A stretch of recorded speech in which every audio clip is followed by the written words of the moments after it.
அனைவருக்கும் வணக்கம். சுந்தரி சாரை பற்றி கொஞ்சம் பேசி ஆகணும். சார்னு சொல்ல நினைக்காதீங்க. அவர் தான் இதோட நிறுவனர், எல்லாருக்கும் வழிகாட்டியாக இருக்கிறாரு. அதனால் அவரை பற்றி நேற்று ஒரு கிரசன்ட் இன்ஜினியரிங் காலேஜில் பேசிகிட்டு இருக்கும்போது அந்த டீன்ட்ட சொன்னேன். அவர் ஹவு ஓல்டுன்னு கேட்டார். நான் 32ன்னு சொன்னேன்.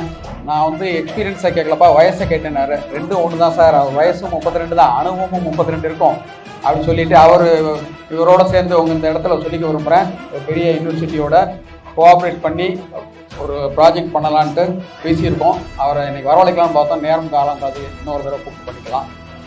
நாங்கள் ரோட்டரி கிளப்பில் இருக்கிறோம். எங்கள் வினோத் சுந்தர் இருக்காரு, எனக்கு அடுத்து வர பிரசிடென்ட்டு நாயக்கு அடுத்து பேச வரப்போகிறாரு. நாங்கள் எல்லாம் சமூக சேவையில் ஏதோ எங்களால் முடிஞ்சதை பண்ணிகிட்டு இருக்கிறோம். சமூக சேவையும் இன்ஸ்பெக்டர் சொன்ன மாதிரி சமூக சேவையும் ஒரு போதை தான்.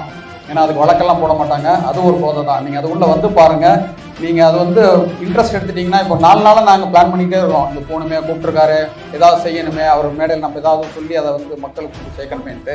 எனக்கு அவர் அறிமுகப்படுத்தினது திரு ரமேஷ், ஈசி மெம்பர். நானும் அவரும் எய்மால ஈசி மெம்பராக இருக்கும்போது நான் அவர்கிட்ட பல தடவை கேட்டேன்.